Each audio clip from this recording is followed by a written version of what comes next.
Wrong ones part ways, right ones find their way.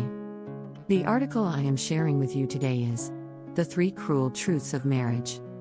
The sooner you know, the better.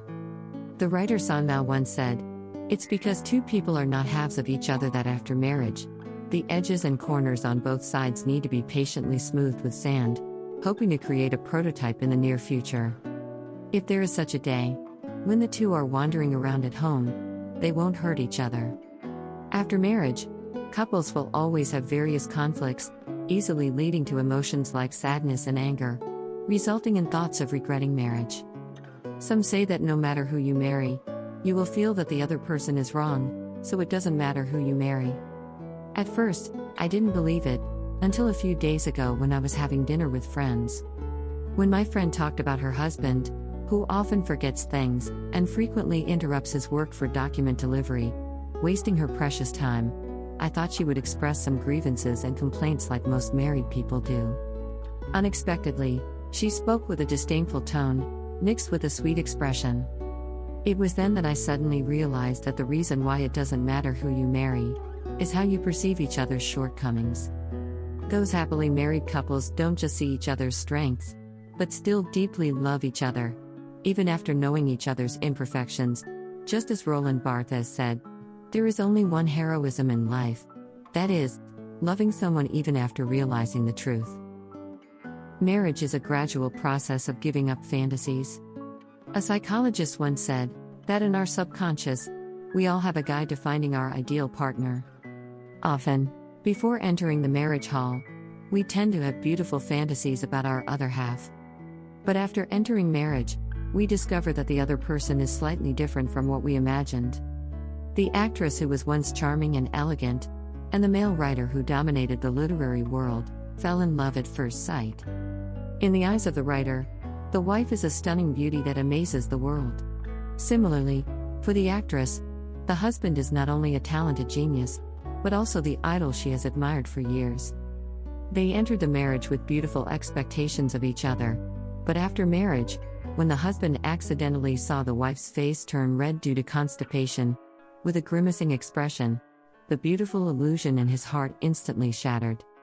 He realized that the so-called fairy was just an ordinary person. In the eyes of the wife, the sophisticated genius husband turned out to be an irritable common man, who would get angry because she liked to walk barefoot in the house, and would mock her for lacking common sense, because she didn't know to thaw the ribs before boiling soup. At this moment, the husband and wife realized that marriage is not as perfect as they imagined. In the book, The Meaning of Marriage, Tim Keller once said that even if we initially found the right person, soon enough, the other person will say, because marriage is such a big event in life, we entered it together and are no longer the same person. Indeed, what is considered a change in the other person is just the removal of masks and disguises, letting go of defenses after entering marriage, revealing the most authentic side of oneself. This side may create a huge gap in our hearts, but it also makes us realize that marriage is always a process of gradually giving up fantasies. The second painful truth about marriage: complaining about each other while never leaving. Some say that no one's marriage is perfect. Most couples who have been together for decades have had thoughts of strangling each other dozens of times. I deeply agree with this. In the TV series Youth, the couple Lin Da-wei and Wang Shengnan are typical examples. In their more than 10 years of marriage, they often couldn't stand each other because of trivial matters. Wang Shengnan despised Lin Da-wei for making noise while eating, never folding the quilt after getting up, farting in bed, squeezing toothpaste from the middle, not changing socks and underwear for several days, and even cutting nails on the sofa.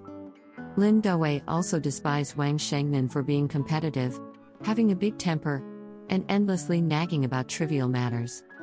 But when Wang Shengnan's younger sister, Wang Dingnan, divorced, and suddenly developed a genetic mental illness, losing the ability to take care of herself, the heavy burden of the whole family fell on Wang Shengnan's shoulders. Not only did she have to face the imminent outbreak of mental illness, after a series of conflicts, to avoid dragging Lin Da-wei down, Wang Shengnan took the initiative to propose a divorce. Lin Da-wei, who was supposed to be full of resentment towards Wang Shengnan, not only did not agree to the divorce, but also spoke some touching words, Do you want a divorce? There's no door. I never thought about getting a divorce. I know you never considered me a family, but I'm not heartless. Even after so many years, with no love left, and the children are grown up, it has become a family bond, right? In the end, the divorce did not happen, and the 46-year-old Wang Shengnan became pregnant with their second child. There is a classic and heartbreaking saying in the world of stones that goes, "Those who only care about love will eventually break up, and those who live together will eventually reunite." Yes, in real life, there are many couples like Lin Dawei and Wang Shengnan. Even if the passion of the past gradually fades away in the trivialities of daily life, replaced by the annoyance of each other, yet, despite the mutual complaints, they still don't leave each other. As Asai says, "I hold your hand, wanting to hold your left hand with my right hand, feeling that something is missing, but it's difficult to separate." On the other hand, those couples who hope that marriage will always be full of passion are eventually defeated by the trivialities of daily life. So, the most heart-wrenching truth about marriage is complaining about each other, while never leaving each other. The highest level of marriage is to feel tenderness amid complaints. The writer Barbara Angelis once said, "Marriage is an action. It is a choice you make after continuous contemplation, manifested in how you treat your loved one every day, how you choose to view each other's shortcomings. Your marriage will be what you choose it to be." I once read a dialogue like this. A young person asked an old man who had been with his wife for many years, "What are your wife's shortcomings?" The old man replied, many as the stars." The person continued, "Does your wife have any strengths?" The old man replied, few as the sun." The young person was puzzled, and continued to ask, "Then why do you love her so much?" A happy smile appeared on the old man's face, and he said, "Because when the sun comes out, all the stars disappear." What kind of marriage can be considered the highest level? In my opinion, a top-notch marriage is, even if you see the worst side of the other person, break all the beautiful illusions I have about you, and even the illusions about marriage, I still have tenderness for your shortcomings, and won't lose interest in you because of your flaws. Just like what Vladimir Nabokov said in Lolita, "He can fade, he can wither, whatever, but just a glance from me brings forth a flood of tenderness." In other words, the highest level of marriage is feeling tenderness amid complaints. As San Mao once said, "True love is not nervous, it's being able to burp, fart, pick ears, and blow noses without reservation in front of him." As awareness grows with age, it becomes more evident that a top-notch marriage is not about trying to maintain the best appearance in front of each other, or fantasizing about each other's beauty. It's about being able to be completely oneself in front of the other person, accepting each other's worst side with ease. Today's sharing ends here. Feel free to leave a comment and tell me your thoughts. Don't forget to like and share with your friends. Looking forward to meeting you again.